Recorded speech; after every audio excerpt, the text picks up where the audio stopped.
Pemirsa, vaksinasi ribuan pelajar di Surabaya diwarnai keributan. Orang tua siswa protes kepada panitia karena antrian yang berantakan dan menimbulkan kerumunan.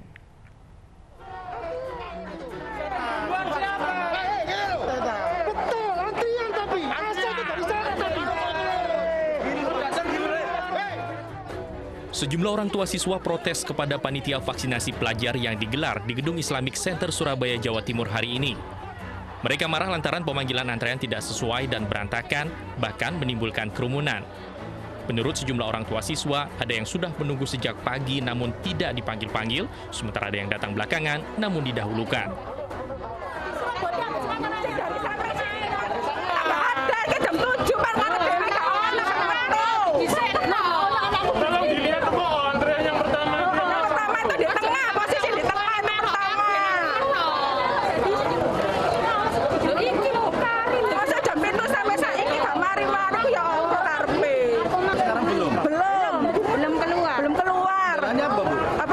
Ya ini petugasnya nggak ngatur di dalam itu.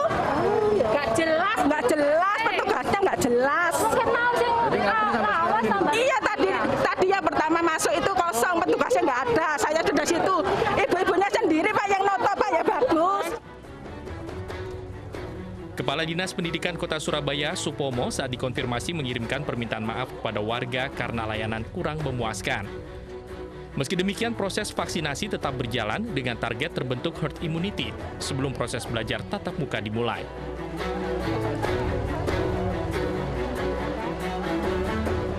Dari Surabaya, Jawa Timur, Rahmat Ilyasan, iNews melaporkan. Sementara itu, pemirsa, ribuan warga mendatangi Rumah Sakit Umum Abdul Muluk, Bandar Lampung untuk mengikuti vaksinasi. Namun karena menimbulkan kerumunan, aparat gabungan terpaksa membubarkan warga.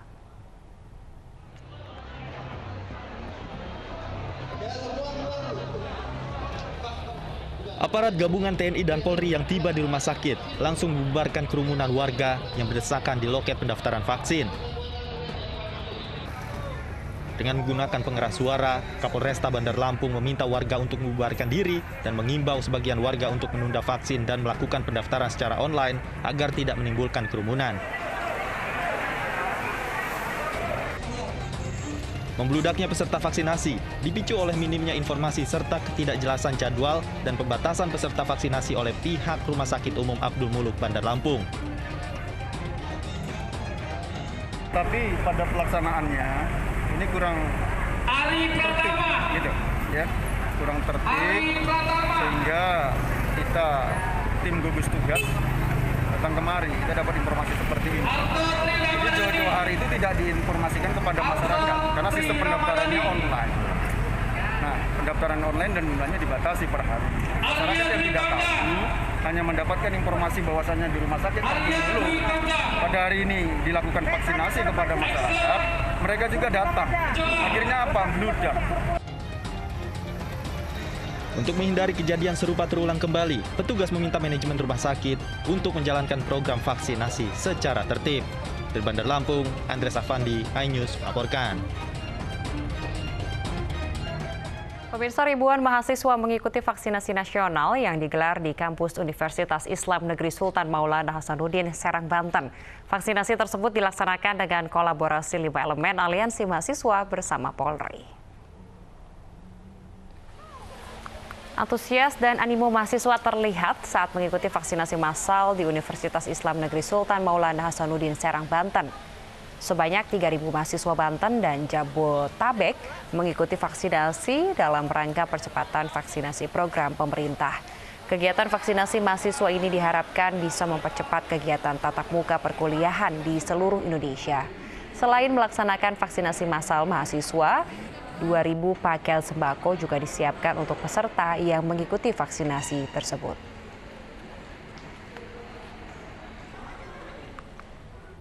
Semua berharap dengan percepatan gerakan vaksinasi ini, perguruan tinggi ataupun kampus-kampus juga segera dibuka, segera melakukan kuliah online. Tentu ini harus diimbangi dengan penanggulangan COVID dan peran-peran dari mahasiswa dalam gerakan vaksinasi ini. Untuk meningkatkan herd immunity, tentu akan berimbang juga untuk kemudian menerima kebijakan-kebijakan yang bersifat perkuliahan ini bagaimana bisa offline kembali, bisa tatap muka kembali, karena semua mahasiswa tentu sudah ada titik jenuh tersendiri melakukan kuliah online dan semoga di akhir tahun ini Indonesia relatif aman dari pandemi COVID dan perkuliahan kembali tatap muka, kampus-kampus semuanya buka kembali. Pemirsa, vaksinasi massal COVID-19 untuk masyarakat terus digelar untuk mempercepat kekebalan kelompok. Dan kali ini vaksinasi massal COVID-19 diberikan kepada warga Batang Anai, Padang, Pariaman, Sumatera Barat. Selain melaksanakan vaksin massal di sekolah, Badan Intelijen Negara atau BIN Daerah Sumatera Barat bekerja sama dengan Dinas Kesehatan juga melakukan vaksin dari rumah ke rumah di Kecamatan Batang Anai, Kabupaten Padang, Pariaman, Sumatera Barat. Vaksinasi massal COVID-19 dari rumah ke rumah disambut baik karena warga tidak perlu lagi ke kantor desa ataupun puskesmas. Vaksin yang dilakukan pada Kamis kemarin merupakan vaksin lanjutan dari vaksin sebelumnya. 300 warga ditargetkan untuk mendapatkan vaksin COVID-19. Daripada yang dari ke kantor negari kan agak berjarak. Ibu udah vaksin berapa? Udah yang kedua. Udah yang kedua.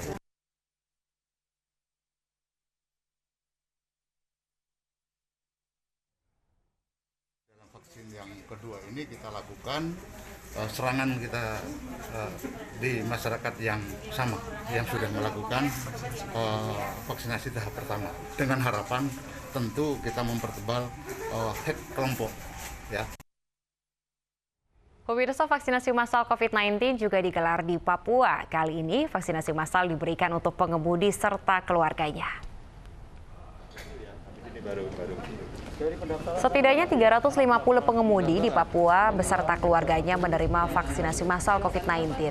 Diharapkan pemberian vaksin COVID-19 ini untuk mencegah penyebaran COVID-19 dan mempercepat kekebalan kelompok. Vaksinasi COVID-19 kali ini juga terkait dengan penyelenggaraan PON 20 di Papua karena para pengemudi banyak melakukan mobilitas. Selain di Papua, untuk vaksinasi pengemudi juga digelar di Jawa, Sulawesi, serta beberapa wilayah lainnya. Dari vaksin pertama berapa hari? Kita fokus kepada pengemudi, di mana kita lakukan lebih dari 6 terminal, baik di Jawa, di Sulawesi maupun di Papua ini. Dan ini tujuannya adalah betul-betul kita meningkatkan untuk kalangan pengemudi, sopir yang ada di sini dan keluarganya diperhatikan untuk dilakukan vaksin. Dari tadi sudah dilakukan vaksin sebanyak lebih kurang 350. Sejumlah kerjasama terus dilakukan berbagai pihak untuk mendukung percepatan vaksinasi, seperti yang dilakukan oleh Jemaat GPIB Immanuel Depok yang bekerjasama dengan Polres Metro Depok, Jawa Barat.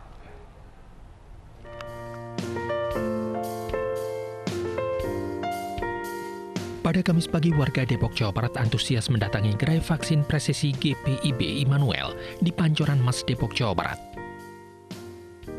Dalam sehari pendaftaran yang dibuka secara online, 250 warga Depok serta luar Depok terdaftar sebagai penerima vaksin. Untuk kesehatan, terus sekarang juga kemana-mana harus melalui vaksin kan. Jadi ya vaksin aja. Jadi kalau dibilang antusias, sangat antusias, karena memang kita lihat dari pendaftaran langsung kuota yang diberikan, memang kali ini per hari ini 500. Itu kuota yang diberikan cukup langsung mendekati angka 300 hari pertama dibuka. Itu pun belum termasuk dengan yang daftar langsung di tempat vaksin. Bagi warga Depok yang belum mendapatkan vaksinasi COVID-19, dapat langsung mendatangi gerai presisi lainnya yang digelar Polres Metro Kota Depok. Pelaksanaan vaksin ini tidak hanya dikhususkan untuk jemaat gereja, tapi juga masyarakat umum. Ini adalah merupakan salah satu tindak lanjut percepatan kegiatan vaksinasi nasional yang menjadi program dari pemerintah kita, dari Bapak Presiden, terkait untuk penciptaan herd immunity di lingkungan kita, di lingkungan masing-masing wilayah. Dan pada kesempatan pagi hari ini adalah merupakan gerai yang ke-25. Selalu mengajak gitu, dan jemaat-jemaat yang sudah ikut, mereka juga akan memberi kesaksian kepada teman-teman yang lain. Sebenarnya nggak ada masalah kalau kita ikut vaksinasi gitu. Diharapkan vaksinasi massal selain mencegah penyebaran COVID-19 juga menciptakan kekebalan kelompok agar pandemi segera berakhir.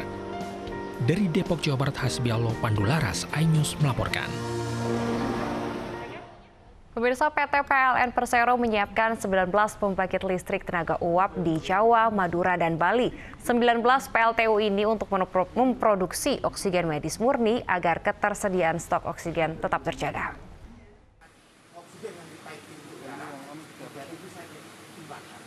Sembilan 19 PLTU disiapkan PT PLN di wilayah Jawa, Madura, dan Bali untuk memproduksi oksigen medis murni agar ketersediaan stok oksigen untuk penanganan pandemi COVID-19 tetap terjaga. PT PLN Persero akan berkelanjutan memproduksi oksigen medis murni sebanyak 2 ton per hari yang akan dihasilkan 19 PLTU di kawasan Jawa, Madura, dan Bali. Hal ini mendapatkan apresiasi dari pihak Rumah Sakit Penanganan COVID-19 yakni RSUD Pasar Minggu dan Rumah Sakit Islam Cempaka Putih. Adanya inovasi dari teman-teman pembangkit listrik Jawa dan Bali dengan inovasinya dan memanfaatkan teknologi yang ada untuk bisa berinovasi dan menghasilkan oksigen. Seperti kita ketahui, oksigen adalah objek yang sangat penting dan vital untuk keselamatan pasien. Dalam 3 menit, kalau oksigen mengalami disrupsi pasokannya di ICU, maka pasien merupakan hal baru ya, tadi seperti yang disampaikan oleh Pak Erik juga, ini merupakan suatu terobosan baru dan kami sangat apresiat. Ternyata kita bahu-membahu dari pandemi ini untuk Indonesia sehat ya. Jadi salah satunya dari di mana sisa daripada produksi bisa bermanfaat untuk kesehatan. Sementara saat ini pasokan oksigen medis murni diproduksi PLTU Muara Karang dengan jumlah 900 meter kubik per bulan. Oksigen medis murni yang diproduksi PT PLN Persero juga telah mendapatkan sertifikat resmi dari Kementerian Kesehatan Republik Indonesia. Dari Jakarta, Tim Liputan iNews melaporkan. Pemirsa, Pusat Hidrooseanografi TNI Angkatan Laut menyelenggarakan kegiatan donor darah dan donor plasma konvalesen di Makopus Hidrosal yang berlokasi di kawasan Ancol, Jakarta Utara. Sementara itu, Korps Marinir TNI Angkatan Laut menggelar donor darah dan donor plasma konvalesen di Kesatria Bumi Marinir, Cilandak, Jakarta Selatan.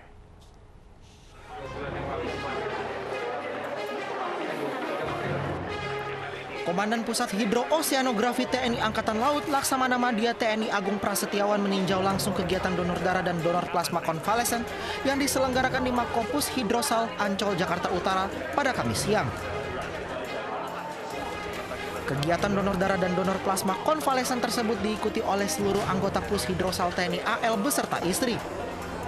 Kegiatan yang diselenggarakan TNI AL Pus Hidrosal ini menargetkan 200 kantong darah. Di lokasi yang berbeda, Korps Marinir TNI Angkatan Laut juga menggelar donor darah dan donor plasma konvalesen di Satria Bumi Marinir Cilandak, Jakarta Selatan. Korps Marinir TNI Angkatan Laut menggandeng Palang Merah Indonesia dengan diikuti lebih dari 500 prajurit Korps Marinir TNI Angkatan Laut. Kegiatan donor darah dan donor plasma konvalesen ini ditinjau langsung Ketua Umum PMI yang juga mantan Wakil Presiden Yusuf Kala dengan harapan meningkatkan ketersediaan stok darah maupun plasma konvalesen. Itu begini. Yang kena sekarang ini sudah hampir 3 juta. Kalau 10% saja yang butuh, itu berarti kebutuhannya kira-kira 300.000. Kita baru bisa penuhi 86.000 selama 6 bulan ini. 86.000 selama 6 bulan. Jadi yang waiting list-nya masih ada 3.000-an, masih menunggu. Stok kita hanya 600. Seluruh jajaran Angkatan Laut, kita saat hari ini ada 59 satuan kerja Angkatan Laut, Marinir, Armada, Lantamal, Lanal di seluruh Indonesia bersama-sama. Tadi alhamdulillah Bapak Yusuf Kala berkenan untuk memberikan arahan kepada jajaran yang sedang melaksanakan kegiatan. Sementara bagi TNI AL, kegiatan donor darah dan donor plasma konvalesen ini menjadi salah satu wujud nyata TNI Angkatan Laut dalam upaya melaksanakan program pemerintah untuk menyelesaikan wabah COVID-19 di tanah air. Dari Jakarta, Tim Liputan iNews melaporkan. Selanjutnya, dari informasi mancanegara, pemirsa, Selandia Baru berencana untuk membuka kembali perbatasannya untuk para wisatawan mancanegara. Perdana Menteri Jacinda Ardern mengikuti saran para ahli dan mempertahankan strategi eliminasi.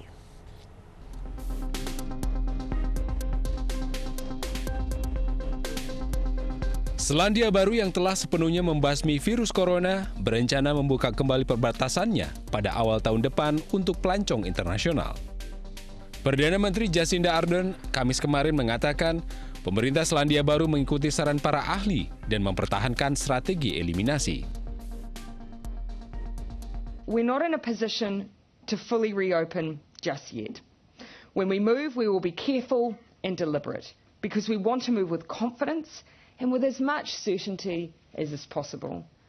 Rushing could see us in the situation many other countries are finding themselves in, where after sustained periods of case numbers falling due to vaccination, they're finding them rise again after relaxing their settings and opening their borders. Ardern mengatakan perbatasan tidak akan dibuka kembali sampai program vaksinasi COVID-19 di Selandia Baru selesai pada akhir tahun ini. Vaksinasi di Selandia Baru jauh lebih lambat dibandingkan dengan sebagian besar negara maju dan kini mulai dipercepat setelah temuan kasus-kasus baru. Sekitar 29% warga Selandia Baru telah menerima 1 dosis vaksin dan 17% telah divaksinasi lengkap. Vaccines are the game changer in this pandemic, but for them to be successful, we need as many people as possible to be vaccinated. Keberhasilan Selandia Baru dalam menghapus virus corona telah memungkinkan kehidupan kembali hampir berjalan normal. Negara berpenduduk 5 juta orang ini hanya melaporkan 26 kematian sejak pandemi bermula. Kondisi ini bisa dicapai dengan menutup perbatasan bagi mereka yang bukan penduduk atau warga negara. Pemirsa, sejumlah penelitian menunjukkan penurunan keampuhan vaksin terutama melawan varian Delta. Panel ahli CDC Amerika Serikat akan memutuskan perlukah pemberian dosis ketiga alias booster bagi kelompok rentan. Dan berikut ini laporan VOA Washington DC. Semakin lebarnya kesenjangan vaksinasi global membuat Organisasi Kesehatan Dunia WHO menyerukan moratorium pemberian vaksinasi booster COVID-19. We cannot and we should not accept countries that have already used most of the global supply of vaccines using even more of it, while the world's most vulnerable people remain unprotected. Namun sejumlah negara mengabaikan moratorium tersebut. Israel telah memberikan dosis ketiga vaksin COVID ke warga lanjut usia. בשבוע שחלף התחסנו 420,000 ישראלים מעל גיל 60, זה למעלה משליש מסך קהל היעד, ואני שמח לבשר שבמהלך היום אנחנו נעבור את 500,000 המתחסנים. Negara-negara Eropa seperti Jerman, Inggris, dan Prancis umumkan rencana vaksinasi booster untuk warganya pada September mendatang. Prancis akan berfokus pada lansia. C'est pourquoi nous nous préparons, comme d'ailleurs les autres pays européens, à faire cette troisième dose pour les personnes qui sont les plus âgées et les plus fragiles. Et nous le ferons à partir de la rentrée. Donc, Juru bicara Gedung Putih pastikan AS akan tetap memberikan bantuan vaksin, tapi punya persiapan vaksin booster jika diperlukan. We feel that it's a false choice and that we can do both.